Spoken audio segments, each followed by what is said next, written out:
हाय रे मेरी भाई की किस्मत, पता नहीं चुटकू का क्या होगा। अभी आ रही है आप लोगों के सामने मम्मी। बेटियां ही देश की भविष्य है। अभी आप लोगों के समक्ष आ रही हैं पिताजी। पता नहीं सीमा क्यों नहीं समझती, पैसा कहाँ से आएगा। अभी आप लोगों के समक्ष आ रही हैं बड़ी बेटी निकिता। एक बड़ी बेटी होने के नाते मैं अपने बहनों के लिए तो इतना जरूर ही कर सकती हूँ। माँ, आपको चिंता करने की बिल्कुल जरूरत नहीं है। अभी आ रही है मझली बेटी निकिता। पहले मैं नहीं समझती थी और अभी समझने लगी हूँ। अभी आ रहे हैं दो छोटे प्यारे बच्चे चुटकू और हर्षिता। पता है भाई, मम्मी पापा तो हमको मानते ही नहीं है। हाँ दीदी, आप बिल्कुल सही कह रही हो। अभी आ रही है हर्षिता के दोस्त। देखो देखो हर्षिता। अभी आ रही है टीचर। निकिता जरूर पढ़ेगी और आगे बढ़ेगी।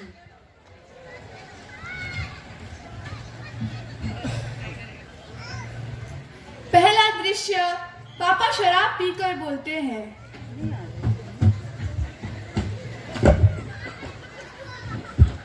सीमा, अब मैं बोल देता हूँ, अब से बेटियां नहीं पढ़ेंगी। अब मेरे पास बिल्कुल पैसा नहीं है। मैं बगान काम करती हूँ, पर कैसे अकेले घर बाहर देखूंगी। तुमको पता है ना, मैं बाहर काम पे बिल्कुल नहीं जा सकता। पापा, आप इतना चिंता क्यों करते हैं?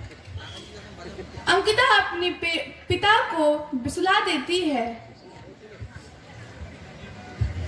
बेटा, पापा ठीक ही तो बोल रहे हैं। मैं बगान काम करती हूँ। एक बगान के काम से हर महीने 1500 रुपए हॉस्टल का फीस देना और पढ़ाना लिखाना मामूली बात नहीं है। लेकिन हाँ, जब तक निकिता फ्री के कस्तूरबा हॉस्टल में थी तब तक ठीक था, पर अब नामुमकिन सा लगता है। माँ, आपको तो पता है ना कि मेरा कन्याश्री का पैसा आने वाला था, तो वो आज ही आया है। तो आप बिल्कुल चिंता मत करो, हम निकिता की पढ़ाई उसी से करा देंगे। और हाँ, मैं उसके टीचर से भी बात कर लूंगी कि उसे हफ्ते में सिर्फ 3 दिन ही स्कूल आने की अनुमति दे, ताकि हमें उसे सिर्फ 3 दिन का ही भाड़ा देना पड़े। ठीक है बेटा, कितनी समझदार है मेरी बेटी।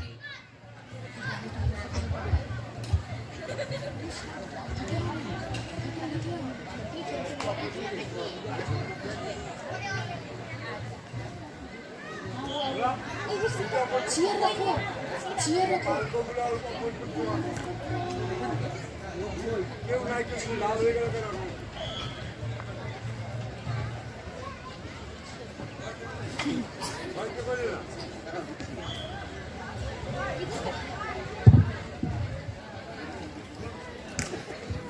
दूसरा दृश्य, अंकिता टीचर से बात करती हुई।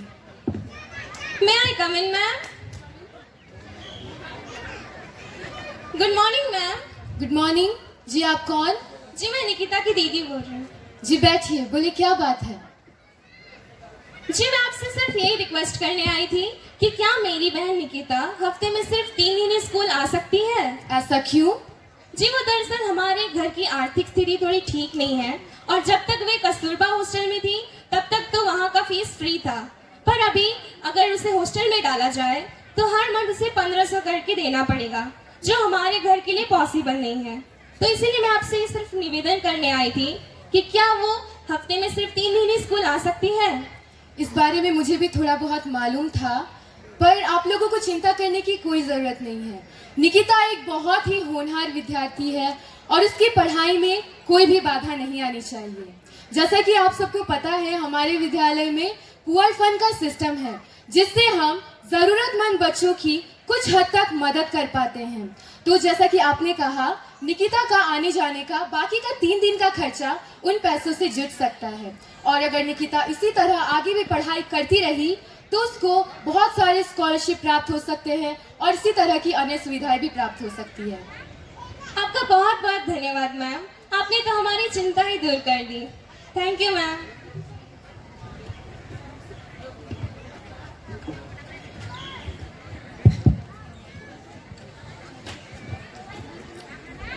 अभी आ रही है हर्षिता और उसके दोस्त।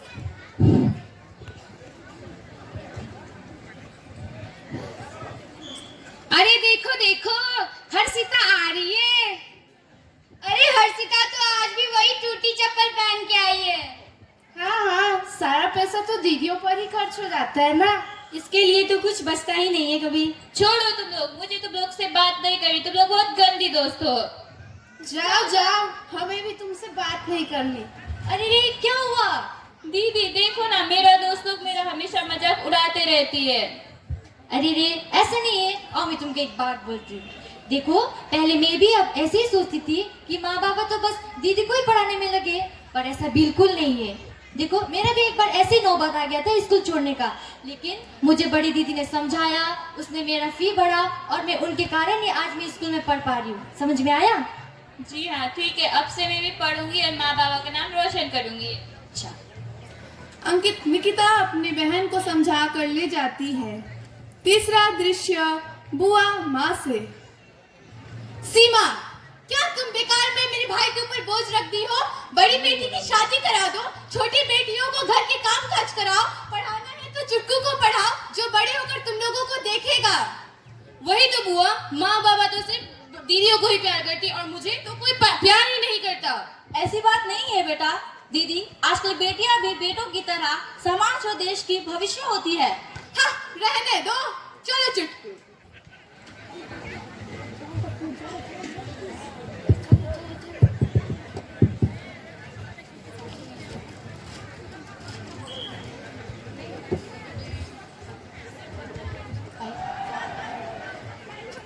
यह कहानी हर घर की है।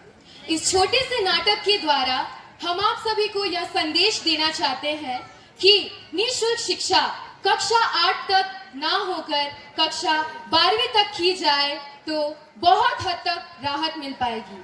अभी समस्या यह है कि जहां तक देखा जाए बेटों को पढ़ाया जाता है और बेटियों की पढ़ाई वहीं रोक दी जाती है। बेटी बचाओ, बेटी पढ़ाओ। जय